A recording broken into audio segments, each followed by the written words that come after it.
चलिए दोस्तों, last lecture में हमने पढ़ा था electric field intensity due to electric dipole, वो भी आपकी axial and non axial position पे। लेकिन जनरल पोजीशन पे इलेक्ट्रिक फील्ड इंटेंसिटी का डेरिवेशन करना बाकी रह गया था। तो अब अपन डिस्कस कर रहे हैं electric field intensity eight general position of electric dipole. तो आपका हेडिंग है electric field intensity at general position of electric dipole. ठीक है, इलेक्ट्रिक डाइपोल की जनरल पोजीशन पे आपको क्या निकालनी, इलेक्ट्रिक फील्ड इंटेंसिटी निकालनी। तो इसके लिए आपको वही सारे कंसीडरेशन करने पड़ेंगे जो अपन ने पहले किया था। तो कंसीडरेशन में क्या आएगा, let an electric dipole AB consist of two charge plus Q and minus Q and of length 2L। ठीक है, तो अपन ने एक इलेक्ट्रिक डाइपोल ले लिया AB, दो चार्ज से मिलकर बना, एक प्लस Q और एक माइनस Q। ठीक है, इसकी लेंथ कितनी है, 2L है। ठीक है, तो इसका जो डाइपोल मूवमेंट होगा वो क्या हो जाएगा, P हो जाएगा। कहां पर, माइनस से Q चार्ज की, सॉरी माइनस Q से प्लस Q चार्ज की तरफ क्या हो जाता है, डाइपोल मूवमेंट होता है। ठीक है, अभी कंसीडरेशन में ये P के बारे में नहीं लिखना है आपको, कंसीडरेशन में वही लिखना है, let an electric dipole AB consist of two charge plus Q and minus Q of length 2L। A point P is taken at R distance away from electric dipole at an angle theta from the centre of electric dipole. अपन ने एक point P लिया है, कहां पर, centre से R distance away, कहां पर, एट एंगल थीटा। ठीक है, on which electric field intensity is to be determine. ठीक है, इस पे इलेक्ट्रिक फील्ड इंटेंसिटी डिटरमाइन करनी है। ये जो P है वो आपका डाइपोल मूवमेंट है और ये आपका P पॉइंट है, तो कंफ्यूज नहीं होना है। ठीक है, अब इलेक्ट्रिक डाइपोल मूवमेंट क्या हो जाएगा, इलेक्ट्रिक डाइपोल मूवमेंट क्या हो जाएगा, P is equal to Q into 2L हो जाएगा। Now P can be resolve in two component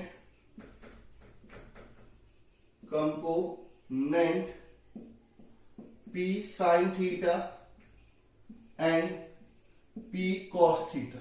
तो इसके दो कंपोनेंट होगा, एक कंपोनेंट हो जाएगा P cos थीटा, ठीक है, एक कंपोनेंट हो जाएगा P sin थीटा। ठीक है, तो जो P cos थीटा है वो टुवर्ड्स P की तरफ हो जाएगा और P sin थीटा R के क्या हो जाएगा, परपेंडिकुलर हो जाएगा।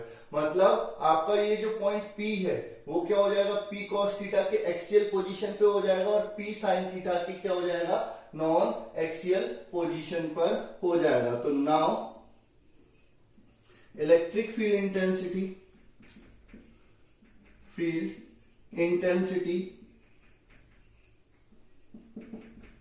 Eight P due to P cos theta. ठीक है, तो ये हो जाएगा E1 क्या हो जाएगा, 1/4 पाई एप्सिलॉन नॉट। अच्छा, ये P cos थीटा की कौन सी पोजीशन है, एक्सियल पोजीशन। तो एक्सियल पोजीशन पे इलेक्ट्रिक फील्ड इंटेंसिटी क्या होती है, 1/4 पाई नॉट 2P। तो P की जगह क्या आएगा, P cos थीटा, तो 2P cos theta upon RQ। ठीक है, ये आपका E1 हो जाएगा। एक चीज और आप याद रखेंगे कि electric field intensity eight axial position क्या होती है, is in the direction of dipole movement. तो डाइपोल मूवमेंट क्या लिया आपने, P cos थीटा, तो P cos थीटा की डायरेक्शन में आपकी इलेक्ट्रिक फील्ड इंटेंसिटी की डायरेक्शन हो जाएगी, ये E1 हो जाएगी। ठीक है, उसके बाद now electric field intensity, electric field intensity at P due to P sin theta. तो P sin थीटा के कारण यहां पर इलेक्ट्रिक फील्ड इंटेंसिटी चाहिए।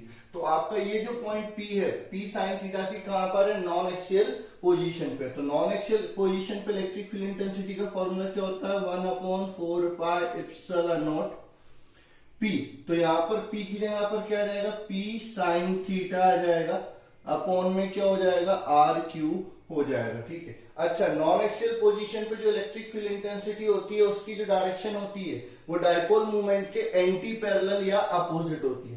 तो P साइन थीटा के कारण नॉन एक्सियल पोजीशन पे लिखा रहे हैं, तो P साइन थीटा के अपोजिट यानी एंटी पैरेलल हो जाएगी। ठीक है, तो ये आपकी E2 हो जाएगी।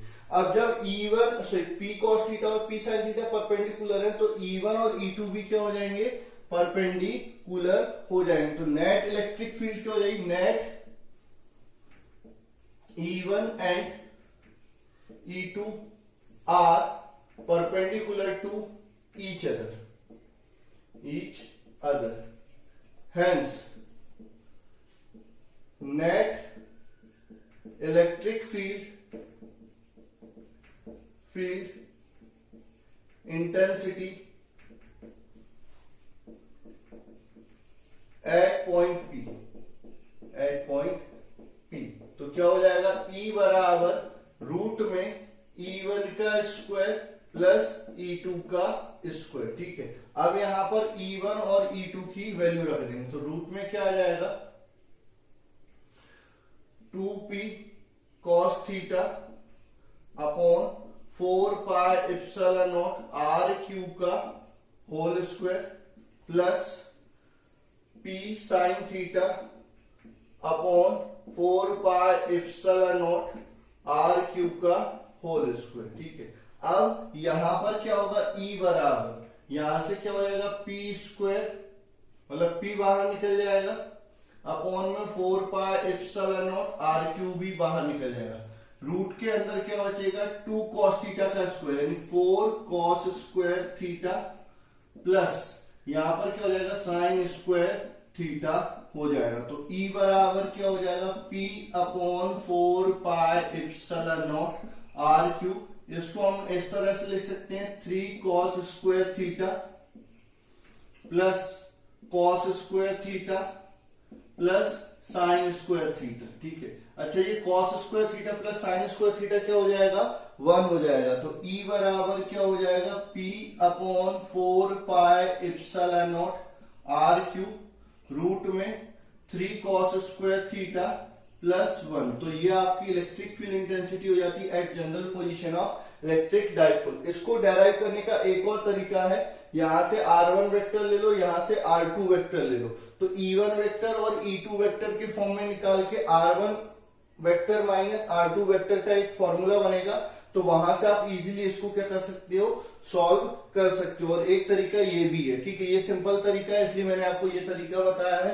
कई स्कूलों में या कई जगह पर वो तरीका भी बताया जाता है, तो वहां से भी आप कर सकते हैं। ठीक है, एमपी बोर्ड में अक्सर ये टॉपिक तो छुड़वा देते हैं, तो आपको ये टॉपिक छोड़ना नहीं है, क्योंकि आपका एनसीईआरटी सिलेबस हो गया है, तो आपको ये टॉपिक भी प्रिपेयर करना। अभी तो क्या है, आपको मैग्नीट्यूड मिला है। अच्छा, थीटा की जगह एक्सियल पोजीशन पे थीटा की जगह क्या आएगा, 0, तो cos 0 क्या हो जाएगा, 1, तो ये 3 प्लस 1 4 हो जाएगा, 4 का square root 2p upon 4 pi epsilon r cube. Non axial position पे थीटा क्या हो जाएगा, 90, तो cos 90 0, ये आपका p upon 4 pi epsilon r Q.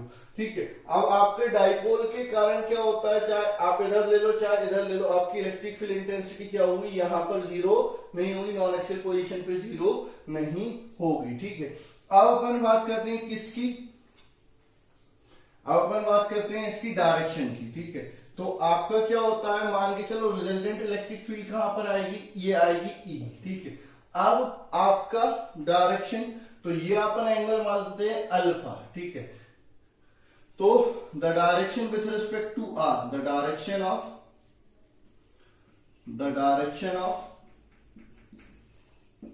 Electric field intensity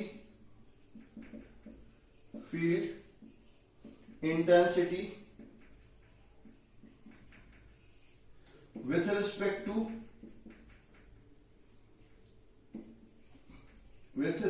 to R के रिस्पेक्ट में इलेक्ट्रिक फील्ड इंटेंसिटी की डायरेक्शन क्या होगी। तो आपके R के रिस्पेक्ट में आपकी डायरेक्शन चाहिए, तो tan अल्फा बराबर E2 अपॉन E1, तो tan अल्फा बराबर क्या हो जाएगा, E2 की जगह पर क्या आएगा, p sin theta upon 4 pi epsilon naught are cube divided by 2p cos theta upon 4 pi epsilon naught are cube. तो 4 pi epsilon naught are cube से 4 pi epsilon naught are cube cancel, p से p cancel, sine theta upon cos theta क्या हो जाता है tan theta. तो tan alpha बराबर क्या हो जाएगा tan theta upon 2, tan theta by 2 नहीं, tan थीटा और पूरे के अपॉन में 2। तो अल्फा बराबर tan inverse tan theta upon 2।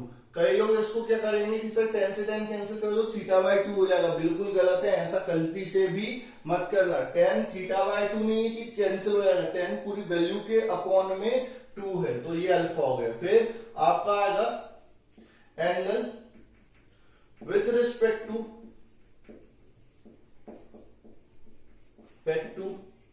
Dipole movement. Dipole movement के रिस्पेक्ट में एंगल कितना होगा, तो वहां पर आपका क्या हो जाएगा बीटा मान लो, तो बीटा बराबर क्या हो जाएगा थीटा प्लस अल्फा। भाई इस एंगल में ये एंगल और ऐड हो जाएगा, तो बीटा बराबर क्या हो जाएगा थीटा प्लस अल्फा। तो बीटा बराबर क्या हो जाएगा theta plus tan inverse tan theta by 2। ये चीजें आपको याद रखनी पड़ेंगी। एज अ फॉर्मूला भी आपके ये पूछे जा सकते हैं, डेरिवेशन भी पूछा जा सकता है और न्यूमेरिकल तो इन पे पूछे ही जा सकते हैं। डायरेक्ट आपको फॉर्मूला याद होना चाहिए, अगर नहीं है तो बाद में बहुत दिक्कत होने वाली है। क्योंकि न्यूमेरिकल देखो फिजिक्स इतना बड़ा सब्जेक्ट है कि न्यूमेरिकल तो किसी भी फॉर्मूला, कोई छोटा सा फॉर्मूला है किसी भी कॉन्सेप्ट में न्यूमेरिकल बनके आ सकता है। तो आपको ये सारी चीजें याद होनी चाहिए, डेरिवेशन एक एक अच्छे से आपको समझ में आना चाहिए। जहां पर भी आपको दिक्कत है आप बिल्कुल पूछिए, ठीक है। तो ये आपकी इलेक्ट्रिक फील्ड इंटेंसिटी अपन ने पढ़ ली इलेक्ट्रिक डाइपोल के कारण, एक्सियल पोजीशन पे, नॉन एक्सियल पोजीशन पे, जनरल पोजीशन पे। अब अपन बात कर रहे हैं behaviour of electric dipole in uniform and non uniform electric field, ठीक है। तो ये दो क्वेश्चन आपसे पूछे जाते हैं कि अगर आप यूनिफॉर्म इलेक्ट्रिक फील्ड में इलेक्ट्रिक डाइपोल को रखेंगे तो क्या होगा, नॉन यूनिफॉर्म इलेक्ट्रिक फील्ड में आप इलेक्ट्रिक डाइपोल को रखेंगे तो क्या होगा। तो सबसे पहले अपन मैं बात करता हूं कि अगर यूनिफॉर्म इलेक्ट्रिक फील्ड में डाइपोल रखेंगे तो उस पर जो नेट फोर्स हो जाएगा वो क्या हो जाएगा, जीरो हो जाएगा। क्यों, क्योंकि ये दो चार्ज से मिलकर बना है प्लस क्यू और माइनस क्यू, तो दोनों पर जो फोर्स लगेगा वो इक्वल लगेगा। यूनिफॉर्म इलेक्ट्रिक फील्ड है तो हर जगह पर इलेक्ट्रिक फील्ड की वैल्यू क्या होगी, सेम। तो फोर्स भी क्या लगेगा, सेम लगेगा, लेकिन डायरेक्शन क्या होगी, अपोजिट होगी। तो दो इक्वल एंड अपोजिट फोर्स लग रहे हैं तो नेट फोर्स तो क्या हो गया, जीरो। तो उन इक्वल एंड अपोजिट फोर्स के कारण उस पर केवल क्या लगेगा, टॉर्क लगेगा। तो अगर इस तरह का ख्याल रखना, when an electric dipole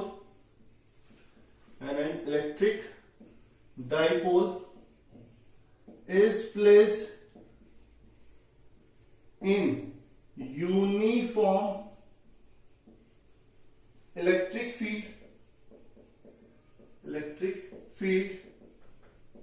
then net force acting on it is zero. Only torque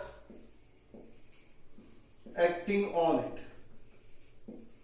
ठीक है। अगर आपका क्या होगा, किसी इलेक्ट्रिक डाइपोल को यूनिफॉर्म इलेक्ट्रिक फील्ड में रखोगे तो उस पर जो लगने वाला नेट फोर्स होगा वो तो क्या हो जाएगा, जीरो हो जाएगा। उस पर कोई नेट फोर्स नहीं लगेगा, उस पर केवल और केवल क्या लगेगा, टॉर्क लगेगा, जो अपन को डिटरमाइन करना रहेगा, ठीक है। दूसरा स्तर में अगर मैं बोल रहा हूं when an electric dipole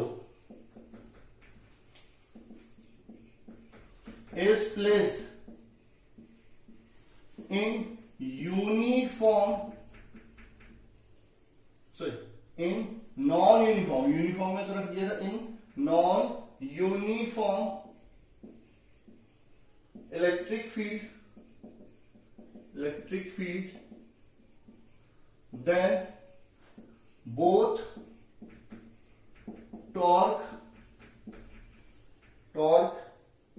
and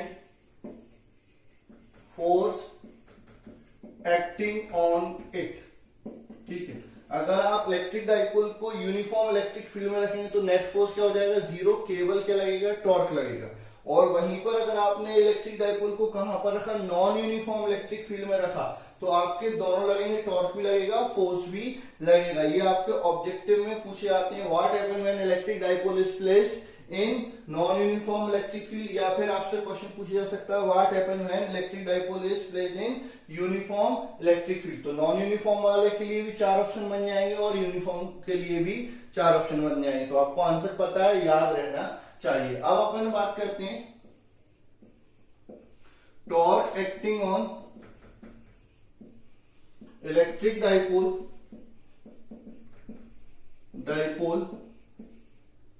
torque acting on electric dipole in uniform electric field.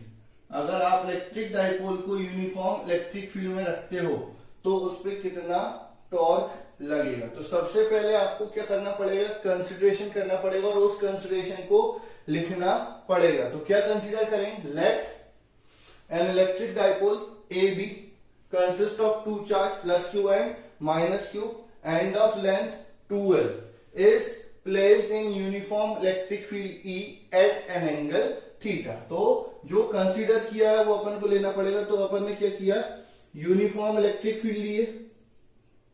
Uniform electric field को कैसे डिनोट करते हैं, पैरेलल लाइन से।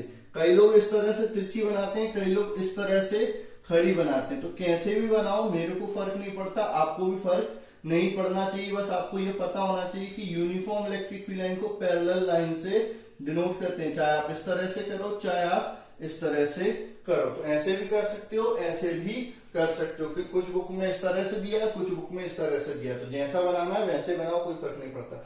इसमें क्या किया है, एक इलेक्ट्रिक डाइपोल लिया है ए बी, ये ए ये बी। यहां पर इलेक्ट्रिक डाइपोल मैंने ये ले लिया A B consist of 2 charge plus q and minus q. तो ये आपका क्या हो जाएगा, plus q and minus q. And of length 2l, इसकी जो लंबाई है वो क्या है, 2l है। Is placed in uniform electric field E at an angle theta. इसको कहां पर रख दिया, एक यूनिफॉर्म इलेक्ट्रिक फील्ड E में रख दिया, कितने एंगल पे, थीटा एंगल पे रख दिया। ठीक है, now force acting on charge at A and B. तो आपका जो ए और बी पर है इक्वल चार्ज रखे हैं, तो उन पे फोर्स भी क्या लगेगा, इक्वल लगेगा। ठीक है, और वो फोर्स की जो वैल्यू होगी F बराबर क्या हो जाएगी, Q इंटू ई। ठीक है, क्योंकि आपको पता है E बराबर क्या होता है, F अपॉन Q। तो F बराबर क्या हो जाएगा, Q इंटू ई। अच्छा, पॉजिटिव चार्ज पे जो डायरेक्शन ऑफ फोर्स होती है वो क्या होती है, इलेक्ट्रिक फील्ड की डायरेक्शन में होती है। और नेगेटिव चार्ज पे जो डायरेक्शन ऑफ फोर्स होती है वो इलेक्ट्रिक फील्ड के अपोजिट डायरेक्शन में होती है। सिमिलरली यहां पर भी अपन ऐसे ही बना लेंगे, ये आपका QE हो जाएगा, यहां पर क्या हो जाएगा, QE हो जाएगा। Hence two equal and opposite force acting on dipole which produce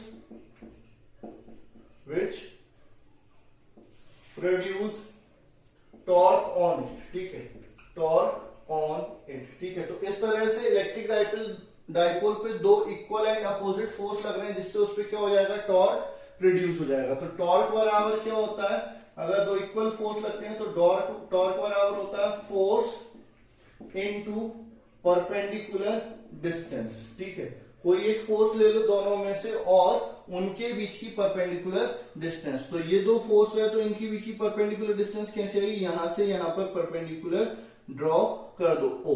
तो ये जो डिस्टेंस होगी, ये जो D होगी, ये आपका क्या कहलाएगी, परपेंडिकुलर डिस्टेंस। इस केस में क्या होगा कि ये लो और यहां से यहां पर परपेंडिकुलर ड्रॉ कर दो O पे, तो ये क्या हो जाएगी, D हो जाएगी। अच्छा, ये थीटा है तो ये भी क्या हो जाएगा, थीटा। ये भी क्या हो जाएगा आपका थीटा। तो कोई सा भी एक डायग्राम बनाओ, या तो ये बनाओ या फिर ये बनाओ। मैं दोनों इसलिए बना रहा हूं कि आपकी बुक में कोई सा भी एक दिया हो सकता है, तो कंफ्यूज मत होना। चाहे ये बनाओ चाहे ये बनाओ, बात एक ही है। तो टॉर्क बराबर क्या हो जाएगा, force into perpendicular distance, tau बराबर एफ इंटू डी। अब अपन बात करते हैं in triangle A O B.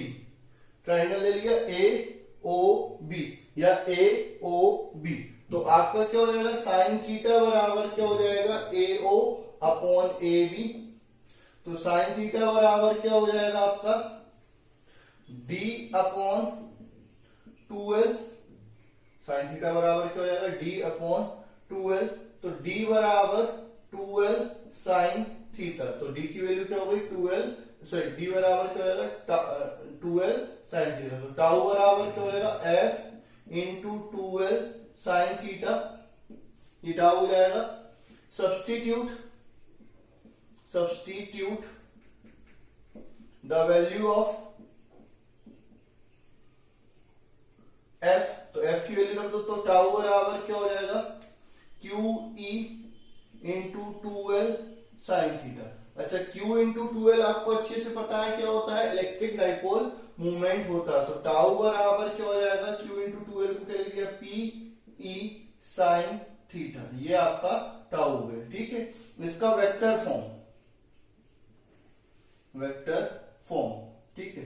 आपका क्या हो जाएगा, टाउ वेक्टर बराबर क्या हो जाएगा, P vector cross E vector. अगर आपको क्या होगा कि जो इलेक्ट्रिक डाइपोल मूवमेंट और इलेक्ट्रिक फील्ड वेक्टर फॉर्म में दिया होगा, तो टॉर्क आप इस फॉर्मूले से निकाल सकते हैं, ठीक है। वेक्टर आपको सॉल्व करना आना चाहिए कि क्रॉस प्रोडक्ट को हम किस तरह से सॉल्व करेंगे। अब टॉर्क की जो डायरेक्शन होगी वो डाइपोल मूवमेंट और इलेक्ट्रिक फील्ड दोनों के परपेंडिकुलर होगी। कई बार क्या होता है, क्वेश्चन इस तरह से आता है कि आपको जो टाउ होता है वो वैल्यू दे देते हैं वेक्टर फॉर्म में, ठीक है, और ई की वैल्यू या ई की डायरेक्शन चेंज करके आपको क्या बोल देंगे, नया टॉर्क दे देंगे। पहले एक ई के लिए एक टॉर्क रहेगा, फिर दूसरी ई के लिए एक टॉर्क रहेगा। पी की वैल्यू भी आपसे पूछी जा सकती है। तो आपका इस टाइप के क्वेश्चन आपके जेई और नीट में पूछे गए हैं, तो एक बार प्रीवियस ईयर के क्वेश्चन देख लेना। अगर कुछ दिक्कत आती है तो आप मेरे को कमेंट करके भेज दीजिएगा, मैं उस पर सॉल्व करके बता दूंगा, ठीक है। और उसके बाद अगर अपन इसको और आगे डिस्कस करते हैं, तो इसमें केस फर्स्ट आता है, if electric dipole lie in the direction of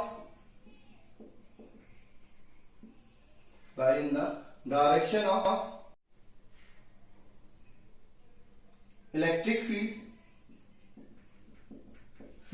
अगर इलेक्ट्रिक डाइपोल इलेक्ट्रिक फील्ड की डायरेक्शन में लाई करे, यानी थीटा बराबर क्या हो जाए आपका 0 डिग्री, तो टाउ बराबर भी क्या हो जाएगा, पीई साइन 0, यानी टाउ बराबर भी क्या हो जाएगा 0, मतलब उस पर कोई टॉर्क नहीं लगेगा, ये मिनिमम हो जाएगा, ठीक है, मिनिमम, ठीक है। Case second,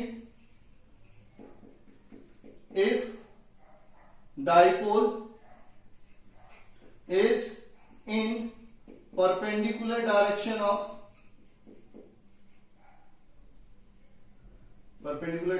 of electric field,